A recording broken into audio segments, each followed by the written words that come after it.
What does it mean to feel incomplete? Who among us can say that we have not spent time looking at parts of ourselves which are vacantly bare? Who among us can say that we have not yearned with a fascination over some minor thing, as if staring at it long enough will give some answer we don't understand? Why the bloodlust for that which is controversial to us? What do we really want? It is not to agree because we don't fully agree with things that are controversial. If we seek it only to disagree, then what does that mean? Are we disagreeing to be right? Are we supposed to learn things of other sides? Am I then supposed to put together what I think is right with other things that are right and find a better answer than I had before? Or am I to seek that out, that conversation, that deadly conversation, and destroy it before it takes root? Am I to challenge it every step of the way? I choose to grow. You decide for you. What we really want is simple. We want what all of us want. We want to be understood. We have wonderful things to say to ourselves. If we can learn enough about ourselves to understand what we really want, we don't know what we want. Or if we do, we don't know why we want it, or what wanting it means, or what if wanting it is the one way results in having it in a way that was unexpected but necessary. Then are we telling ourselves we must learn to be wrong by experiencing what it means honestly, so we can use the potential for good that results from being honestly wrong and learning from it? That is the purpose of our league. We have turned being wrong into a contest. No longer is it who can be right when there is banality of boring and predictable results where the game ends before it even begins. No, the quest to see who can be convinced they are wrong faster is the spectacle on display. Yes, my friends, they said it couldn't be done. They said I was crazy even to try. But that's the answer. The only reason they didn't see how I could succeed was because they aren't crazy enough. They aren't. But I am. Do I look crazy to you? By the precision of logic and imagination, combined with sufficient ego to manifest an idea from the heavens into concrete and physical form, I have created through will alone that which was deemed the impossible. I have built that which was deemed to be our final destruction. I have transfigured that which is said is the only part of humanity without redeeming quality. I say to all of you, I can take the desire people have to always be right, no matter what anyone else says, and turn it into the single most useful salvation-generating producer of higher thought that has ever been seen in the history of all mankind. Let there be thought! And he looked upon his creation, and it was good. Constantly challenge each other when you are told someone has the right answer by finding a deeper and better understanding than they are presenting to you. They in turn will not let this injustice stand for long and will prove you are wrong because they have just helped you have a deeper understanding of the idea at hand. The iron sharpens iron, but we are not iron, we are titaniumantium. We cannot sharpen each other unless we work together, traveling together into each other at top speed, always poking and prodding for the better answer. That is when the two may hold each other to a cutting razor's edge. If I can do that with the single worst quality known to mankind, what can you do with a good idea? I fight. You decide. Dr. Jordan Peterson, I believe sincerely with every fiber of my being that if we do not meet on some mental field of exchange, ideally a battle where both of us push ourselves like we really have something on the line, that both of us will likely lose the very good opportunity to unlock key missing pieces. None of those words were chosen randomly, Dr. Peterson. Sincerely believe. This is every fiber of my shadow-sized as empowered ego. There can be no dishonesty in him if he is allowed to roam so freely as I let him. If we do not meet, we both lose, Dr. Peterson. I learned much from you, and I see things that you are looking for. I don't know how many of them I have, but I have answers to questions you've been thinking about for decades. I know I have at least one. Is this a matter of biblical worth, Dr. Peterson? What if I am only able to find 50 new ideas for you? Dr. Peterson, would that justify such a thing? But Dr. Peterson, what if I only have 40? Surely 10 less would not stand between you and such a thing. And if I may, Dr. Peterson, if there are only 10 good ideas, does mercy of your time have a limit before it is said to be wisely spent? How merciful are you to new ideas, Dr. Peterson?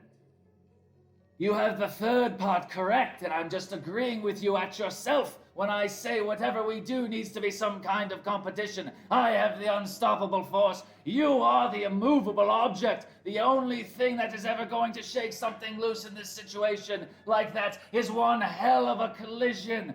One can only crack if they think they can. Until then, either of us are capable of laying the most useful kind of psychic and empathic blanket of ideas against each other in the most clever and devious ways, one building off the other in artificially induced expedited evolution where the ability to fail without consequences improves our ability to map out paths of successful outcome. Oh yes, but I am a cheater, Dr. Peterson. Once I learn the answers, I don't keep them for myself. I share them. I give them away. And Dr. Peterson, I beseech all that is all academically holy within you to give me the honor to give you what I consider to be my greatest and most treasured gift, even if that gift is thrown away after its receiving. The honor of accepting it does remain when you are ready. You know where to find me.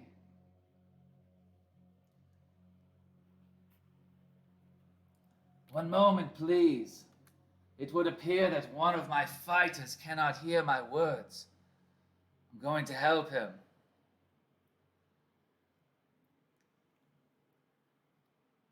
Philip, I'm calling you right now. Philip, I'm calling you right now. Yes, Philip. Everyone mute your microphones. Listen as you will. Now that Philip can hear me, I saved this for you, Philip. Your description, your fighter's introduction, this is your honor, sir. This is what I create for you in the moment of glory when you have chosen to better yourself for no reason other than itself. That is worthy of praise, and here it is. Fighting tonight in one corner of the universe is the playful trickster God. In the past, he has been seen executing amazing feats of emotional and empathic gymnastics. Like Neo in the Matrix, he's always one step ahead of the emotional bell curve. And he uses it to great effect. Floats like a man sliding around the room on a banana peel. Stings like a lemon on a razor blade cut. He is 1,000 years old if he is a single day. The one, the only, Philip!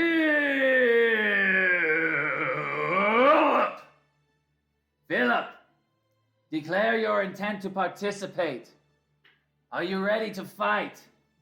Philip has struggled in the past with punctuality and preparedness, and why wouldn't he? He wasn't born a fighter. He's never been tested like this before because he was so naturally gifted he didn't even know what he was doing. He's a strong puncher, but it remains to be seen how strong his chin is. He's walked off a bloody nose already, but what is the man's limit? He fights. You decide. In the other corner of the universe, we have a traveling scholar, a Rhodes Scholar of sorts. A man who follows his evolution regardless of where it would ask him to go. And to his surprise, quite unexpectedly from his perspective, I'd imagine, he finds himself inside a mental arena where ideas and their presentation is taken as seriously and shrewdly as any martial arts battle. He is a centered man. He is a practical one.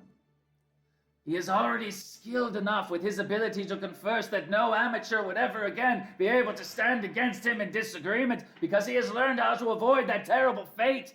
He is, first name, Trevor. Stage name, Trevor.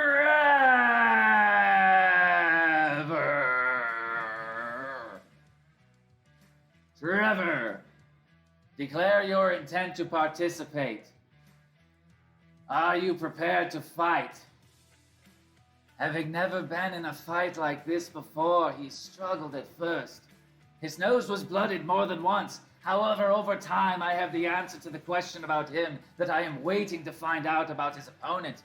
He is not a martial thinker by nature, but he is learning how to be one. How much has he learned from before? Will talent and instinct prevail over hard work and progress towards a steady goal? He fights. You decide. It's time for the rules of tonight's contest. Both fighters are engaged in a free-for-all, no-holds-barred battle of wills with the single driving passion to convince the other person they have a deeper understanding of the truth than their opponent. At the end of the match, the fighters will be judged on the following criteria. How well they understand their own position by explaining it clearly. How well do they understand the position of their opponent? And their opponent is being clear. How much does their own ego stop them from trying to find the better answer?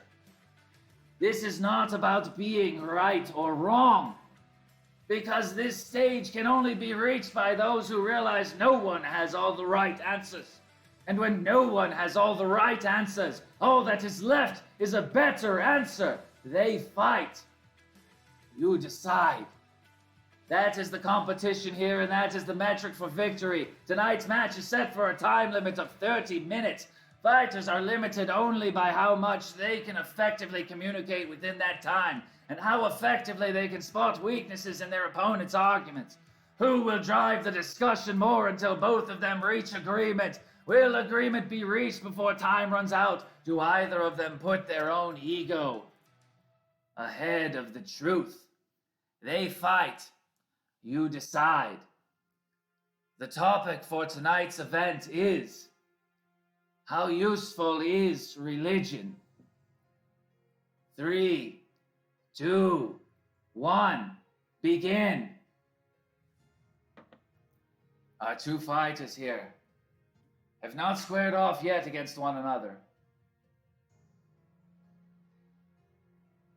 Trevor has experience. Philip has youth and enthusiasm. Both of them are typing. I can see it on the screen. Who will take the initiative? And Trevor looks to have been preparing for this moment. Yes, preparation ahead of time has served me well, and he has learned from watching my match against Philip. Trevor says, I think to start it would be useful to drill down to a more specific aspect of religion. For example, where you read the topic, are you thinking more about the idea of religious faith? Or do you think the idea of an organized religion? Or do you think in another direction? Are any of them interesting and worth following? That looks like a version of my reality shotgun, yes, used in a much more offensive rather than cooperative manner. But how will Philip respond? He has been challenged to order this reality that Trevor has seen and make all of these points into one. A worthy goal if he can do it. But Trevor has set that worthy goal and given both of them the opportunity to chase it. Well done, Trevor. Philip, how will you respond? I remember from our match you were slow to start. Trevor, be careful. This man, he might take a minute to get going, but once he is there, he will be hard for you to keep up with. Do not assume this is his final top speed. Do not make the mistake that Michael did in his match, when he almost lost, despite only being present for 2/3 of it. And Trevor says, perhaps we start with the idea of faith. He shows empathy to his opponent by realizing maybe he has asked too many questions for him to keep up with. Perhaps I need to slow down the conversation, he says. And Philip responds, I think in the direction of control. Would you be keen to go down this path? I think it involves all three of your topics as one. Yes, and Trevor says, excellent. Shall we start on faith? So Philip and Trevor have reached agreement. Philip says that everything you say makes sense, but I'd like to dig deeper and talk about all three of them at the same time. Well, sidestepping the issue of organizing and identifying any of the definitions asked for him. It's a reversal. Yes, it's like being thrown into the ropes of a wrestling match and ending up getting clotheslined instead of being the one to take them out. The burden is on Trevor and he chooses faith. Philip now, reality firmly in hand, says, sure, faith as a method of control through religion. So Philip seems to have an axe to grind against the faithful. Yes, or at least says that faith is a useful mechanic when one wishes to control large groups of people. Both of them are typing. What will Trevor say in response? He picked this fight specifically, steered it towards face. Trevor pulls a, is it though? I'm not sure, Trevor, that's a little bit weak. You need to follow it up faster. Quickly type in an addendum before Philip makes his point. Otherwise, you have just left a hanging proposition in the wind, allowing your reality to be subverted by anyone who comes along and adds to it. Who will reach this first? Trevor or Philip? Who is going to say next? Philip is talking about control through religion. I've seen it. And Trevor manages to get his point in. Some people find themselves controlled by it, and others empowered. Yes, is that to say that religion helps us control something greater than? And when it is used by others, it controls us. And when that same thing is used by us, it builds us. Trevor, is that your point? Trevor says he doesn't find my faith as a control on his life. Trevor speaks from personal experience. He is a man of faith, and he is citing his own personal example. The question is, how much empathy does Philip have for those of religion? Does he have a sympathetic view? Is he agnostic or atheist or a bit of all? Or each, or none, or changes his mind from day to day? I don't know. Philip, what are your opinions on God? And how much will you be able to connect with someone through religious metaphor? It's a useful question for all of us to ask. How many useful metaphors are there in the Bible, but only useful to one of faith? So don't stop saying them at all. Save them for people who share what you do. The greater message can be passed on. The words are its means of delivery. And Trevor seems to be piling it on and moving forward, adding to his argument. He says, my faith gives me strength. It powers me towards my goals. I think that's where it's different from where we might talk about it, the respect of organized religion.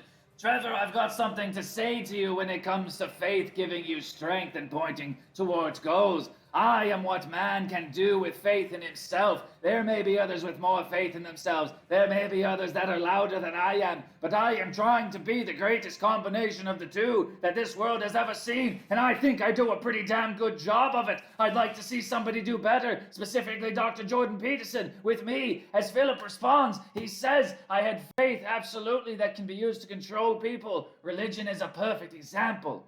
That's the trick of religion with faith. It tricks people to feel in control while removing much of their real control. If you're reliant on faith and faith alone, you're blind and being led by the direction of the Bible in regards to Christianity.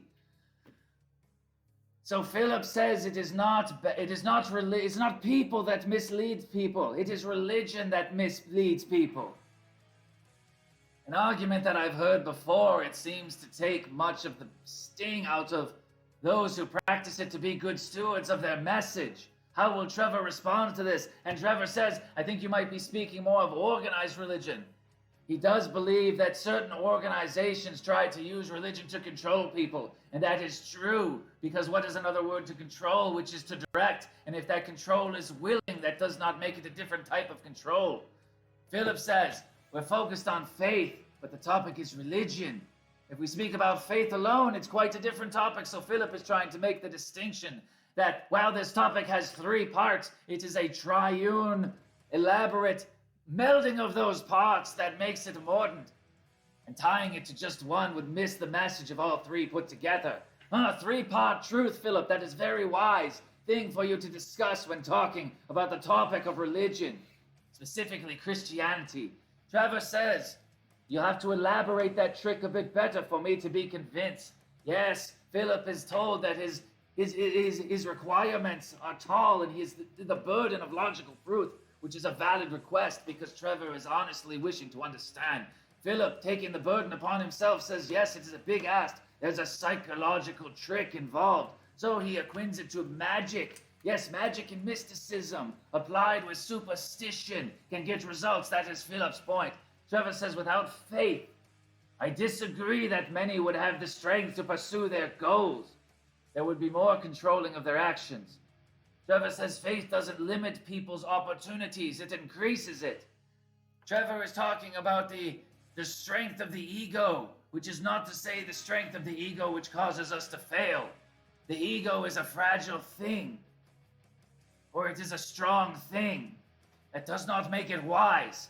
But when it is wise and it is strong, that is when the opportunity increases, because wisdom and strength should work together. They are not enemies. Intensity is not the enemy of truth. It is its greatest protector. And as weak as you are to protect your truth, is as weak as you will be to keep it. Trevor pursues his argument even more.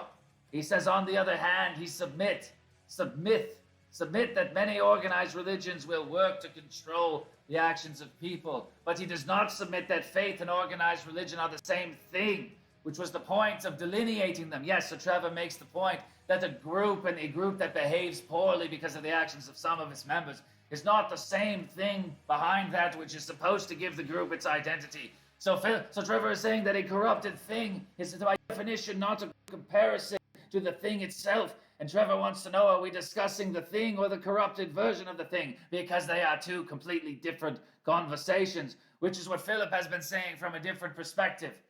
Philip says, I don't disagree with you, but giving them more strength to chase their goals, you're giving more people power and direction. If the implementation of a religion guides a majority to a certain goal, the faith is what retains that direction. Yes, Philip is saying that people who have causes need soldiers to follow them and to sign on to their cause, and that the people with the causes need to be good people who have good causes, and the people who follow them should be good people who listen for good reasons.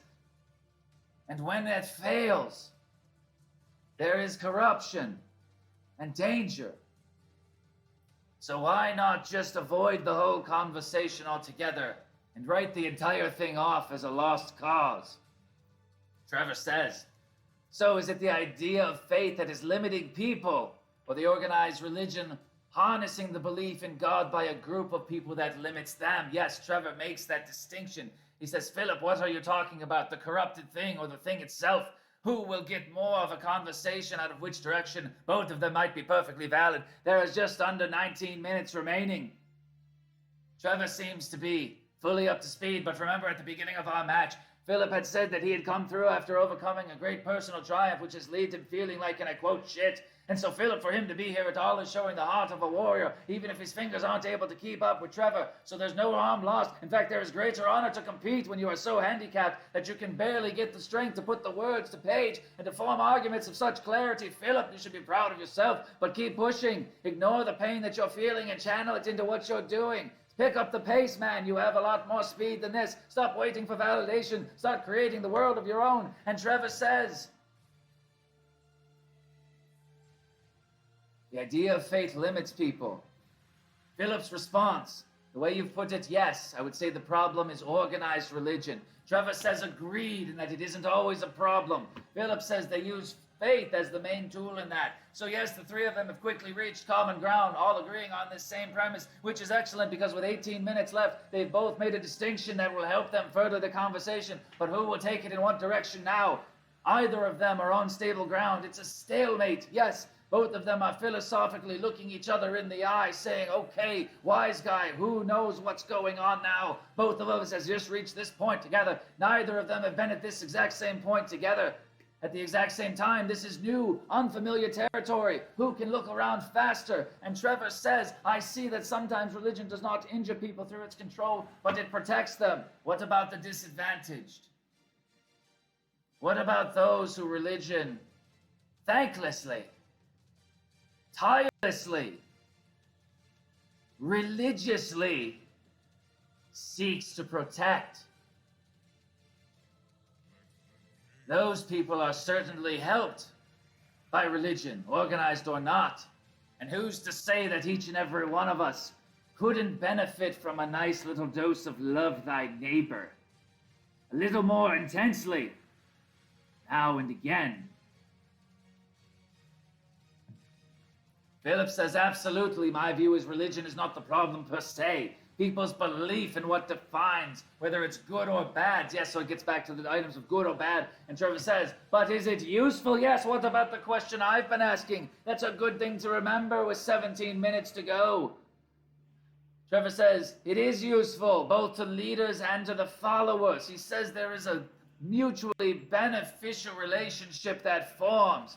Trevor cites many of the things I was thinking of. Religion focuses on helping the sick, the poor, the disadvantaged. I would say, give me your poor, give me your tired, give me your needy and your worthless and your defeated and your demoralized. Give them all to me and I will raise them up just by the power of my spirit that I have to give them. That is what religion says. I think it's a worthy goal. It's a goal I share. Bring me your weak, bring me your tired, your disadvantaged and your helpless. I will help you any way that I can and make you stronger into a thing which is to be feared and respected because of your purity and your honesty. And Philip says it's been corrupted by people over time. He wants permission from Trevor to point out some of these corruptions. So Philip invites him to take swings in a direction he is prepared to counter. Trevor, he says, most faithful would submit that everything earthly can be corrupted. I would say that most of the unfaithful would also submit that everything earthly can be corrupted. That means that Trevor and Philip, you have just found common ground between atheists and Christians alike. That is a worthy achievement, if nothing else. We all admit that everything earthly can become corrupted, and corruption rarely is good at pointing out itself. And when everything can be corrupted, one must accept that we could also be corrupted, and once that is realized, it becomes much harder to get away with, and is a good thing, not a thing to be feared. Trevor says, I'm at least as aware of the corruptions of religion, if not eminently more so. Those need not be explored, and Trevor does not mean they don't need to be mentioned because it will make his argument weaker. It means that Trevor has probably learned these lessons that Philip is referring to, and is saying that despite those great evils that both of them have agreed exist, both of the corruptions that they know, Trevor is saying that the summation of his wisdom says that overall, in spite of all that, religion is still a positive force. And he says, has my exploration, has my opinion become true? My prediction, he says, I am not sure if he would trade organized religion has granted humanity over the last 6,000 years. He makes the point that I predicted he would. How about that for a little mind reading? Yes, Trevor, you and I had the same thought. You understand the hurt. That is why you are wise about this topic. Empathy is where it is. The more you take in, the more you keep for yourself. And Philip says, what are you referring to as religion? The Abrahamic religion.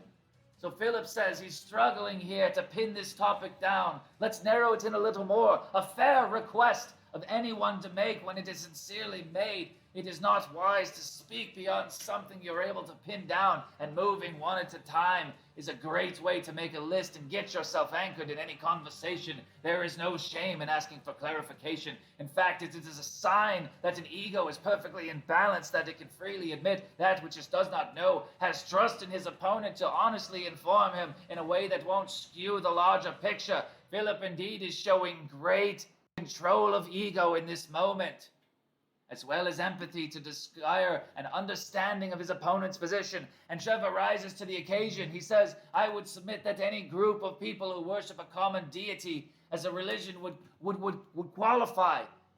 And Trevor is doing what a good one should do in this situation. Philip has asked for information, and Trevor has honestly and patiently provided it at such a rate that Philip can understand it and both can agree. That is how the conversation moves forward. There is trust and there is stewardship. Philip extends trust. Trevor offers good stewardship. And now, as a result, Philip is off to the races. He has taken what Trevor has given him and used it to expand his thoughts. He was only missing one point.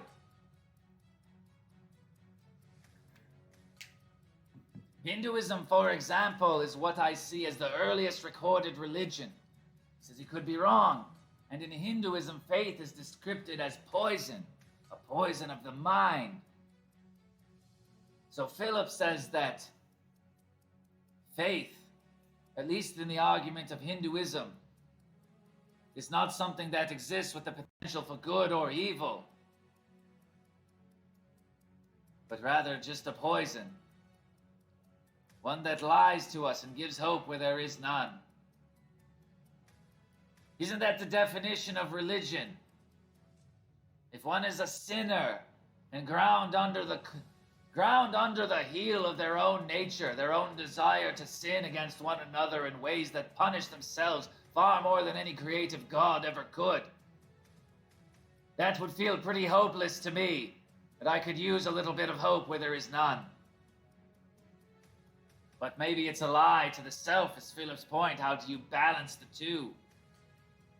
Trevor says, however, that is a mindset proffered by an organized element, a corruption perhaps.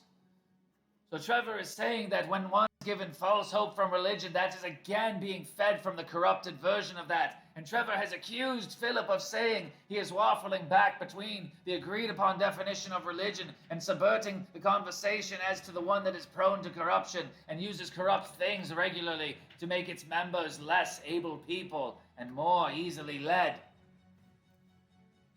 How will Philip respond to this accusation? A clarification is in order. There are 11 minutes remaining. Yes, Philip. Are you begging the question, is the argument being asked? I don't think so. I think there's more to it. And he says, Philip, I couldn't really say if it's a corruption or not. I would argue that faith is the way it is described and definitely shows corruption of the mind. Having faith where there is none just prolongs suffering, is Philip's point. Philip seems so sure of this. He is unwavering in his dedication to this conclusion. I have never seen a man of such certain conviction, where deep in his heart he believes, no matter the argument weighed against it, with the ability to weather any storm, a powerful and strong conviction that faith, for the sake of faith, is what prolongs one's own suffering. It would take a lot of faith for me to make that argument. Trevor says, I would argue that the multitude of pagan religions throughout history would qualify as well. There's certainly many never recorded by history. Yes, there are many gods and many different ways that he has been worshipped according to the history of man. How many of them were doing the same thing in a slightly different way? I don't know. You decide. Philip says, Hinduism is a pagan religion. Many, many gods. And Trevor says, perhaps it is faith in the afterlife which soothes someone through their suffering. So Trevor says that if we are suffering creatures without a God, and that it doesn't matter and our suffering has no meaning, then what is the meaning of holding on to suffering at all, when faith in the afterlife can at least soothe what would be a cruel and otherwise more painful end? An interesting point to make. If there is no God, what does it matter if we lie to ourselves or kill each other? We're on our own regardless. Trevor, you're on fire. Having the topic stewed in the heat of religion seems to be benefiting his suitable stores of knowledge. Trevor is a deeply religiously educated individual, and Philip says he's agreed there are many religions that haven't been recorded, and Trevor is moving too fast. He says it's definitely useful. Perhaps the way to state it is that faith is very useful if used properly. Trevor ties the use to intent. He doesn't say that faith hurts people. He says that faith used in bad ways hurts people, and faith could be equally used in good ways to help them.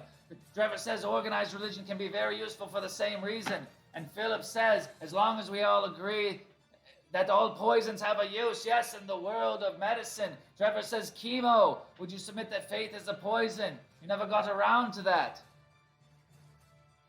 But even if it is, all drugs are poisonous, and it is all about the dose. Yes, even water is poisonous. You can die from an overdose of water. Too much aspirin. Too much of something else that you shouldn't be taking in large amounts. Something as big as a grain of sand. All of them fatal because of the amount.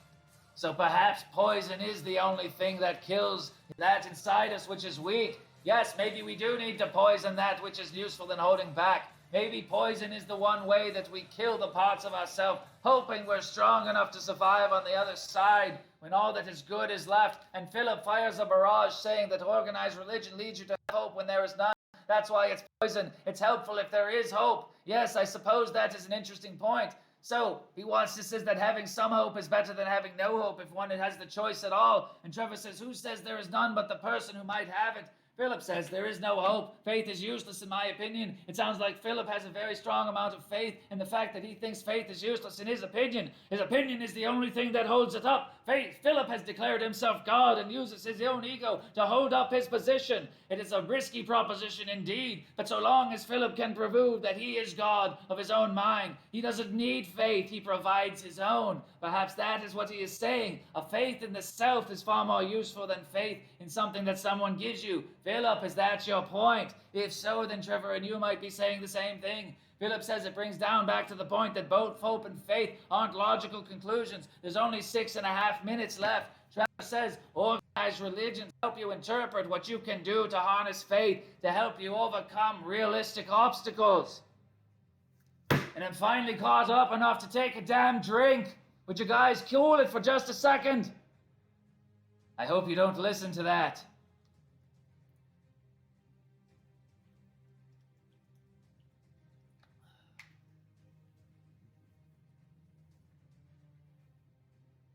And Philip says, yes, he agrees. I think you understand religion well. He thinks it's the greatest method of control we have seen. So Philip has said that methods of control themselves are wrong. Because, no, that's not it. He understands that it's the greatest method we have seen. He has not yet said it is right or wrong except when it is corrupted. That is what I say. That is what he says. I will not strawman Philip. His position deserves to stand at its highest power. And Trevor responds by saying, that is not the argument proposed. We're speaking to utility. Yes, Trevor says, damn it, man, what about the question? What about utility? How useful is the damn thing? It took you 25 minutes to agree that it works. So now that you agree that it works, how useful is it? That is the point of tonight's conversation. Welcome to this plane of thought. Thank you both for reaching us. I know that this idea and question was hard to get to together because many things need to be agreed upon, but now that both of you have, with just under 5 minutes remaining, what will you do with it? You decide. It seems like Philip and Trevor have found a good relationship with one another. What was once this weird standoff where each did not know what to say to the other. There was no rhythm. There was no cadence. Both of them were out of sync with one another, and now look at how one and go back and forth about the other. Each has such an open mind that they're able to type a response while not waiting for the validation of the one previous to it. The conversation moves twice as fast as that. Trevor says the control can be useful, but just not to those in control. Philip says he's not saying that, which of course he is, and Trevor is saying that. Philip is pointing out the obvious, using this as a stall tactic. It's like a rope-a-dope. Philip, you're not saying anything when you're not saying that. The only thing you're saying is you're not saying anything. If you're buying time, it's useful and wise. Otherwise, think of something more useful to say, man. You can do it. Your ideas are much sharper than this. Trevor says it is extremely useful to many of the faithful among an organized religion to agree to the same things on a myriad of topics. Perhaps that murdering each other in the streets is bad. I could see religious people agreeing to that and it being a useful thing. It could say that discriminating against people For the color of their skin is bad, and it would be a good thing for a myriad of people to agree upon that. And if a religion brings such a thing about, then is it useful? And Philip says, through force or coercion. Is it valuable through those ways? Yes, what about the way of corruption? Philip seems to be focused intently on corruption and what it can do. Is he worried about the dangers? Has he thought about those dangers as much as Trevor had? Has Philip decided those dangers are impossible before listening to the ways that Trevor has gotten through them? And Trevor offers his way through them, he says, or enlightenment. Philip says it's a numbers game. What are the numbers, Philip? Give us your math. I'd like to see it. There's 2.5 minutes remaining. If you can offer a proof of this that makes sense, we can end the conversation here and there with a firm answer underneath us. Unless this answers a number is provided by something subjective. Philip says the numbers suggest lest people reach enlightenment. Philip, what does that even mean? I don't understand your point. Trevor says organized religion is a shortcut to the conclusion of hundreds of generations on how to treat each other and how to approach the world. Philip makes an excellent point. Most people have reached death. Crusade numbers. Yes, so he's pointing out death is the end of some of the religions. But one could say that death is the corruption of religion if the tree of life is that which was found in the Garden of Eden. Some have. But Philip bravely makes the case, and Trevor fires back, yes, with another banal fact. Communism killed over 100 million without faith, and I would say they had faith in communism. And Philip says that's nothing. 6,000 years, it's turned into a contest of who can name the greatest atrocity. Neither one of them are talking about how useful it is. They're moving in the opposite direction. How did this happen? Why is it a contest to see what the greatest potential for catastrophe already has been when we could reach any library and read any history book and get that? The conversation here is how useful is it? How can we make it useful? We can find all of the ways that it's bad. There's 90 seconds left. Neither of you have done much movement on this topic. You're moving in the opposite direction. That is not the way. Do not run from the question. And Philip says, yes, so he runs further. Religion has caused the Dark Ages. This entire debate has gone off the rails. Trevor, you have 60 seconds left to reel it in. Philip is laughing. Yes, what's going to happen? Trevor, both of you are up for grabs. This is an entire shit show. Both of you have gone so wildly off. One of you just needs to bring the damn thing back on point to be declared the winner. The bar is set so low. The bar is so low right now that anyone can take it. Trevor says religion saw us through them. He gives something of hope, and Philip frowns at that. What's bad about that, Philip? I don't understand. Well, it shouldn't have seen them through. Yes, Philip asks for elaboration with 30 seconds left. He is putting a lot of faith in Trevor's ability to type quickly. When Trevor has given us a positive point and Philip still hasn't. Something, Philip, anything. Type as fast as you can. Oh, Lord, have mercy. My heart won't be able to take it. Something, anything. An ice cream cone. An old lady walking across the street. Somebody smiling at their grandmother because they saw them at church. Philip, for God's sake, find one thing. Yes, and he says, he gives me validation. Yes, religion is useful. And we agree. So what we are talking about, thank you for something that is time.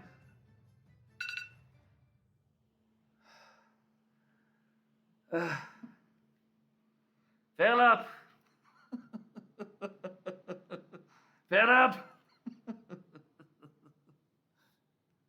My God, man. What are you doing to me?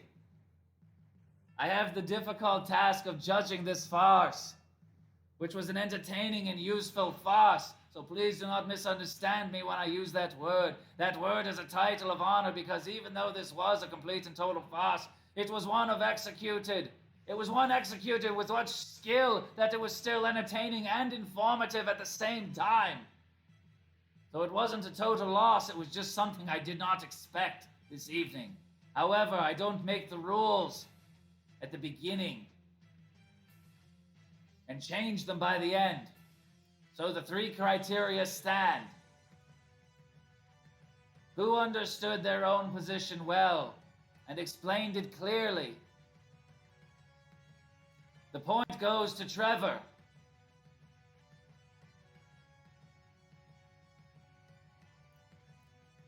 Who tried to understand their opponent's position more clearly when the opponent was explaining themselves well? Repeatedly, that was Philip.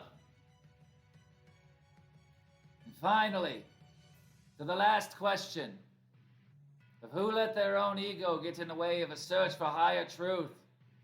On a stage such as this, victories are made and lost by matters of millimeters. So know that this decision was not made with a great magnitude, but rather a great lack of difference in the excellence between the two men shown. However, a decision must be made. The third point is awarded to Trevor. Goodbye.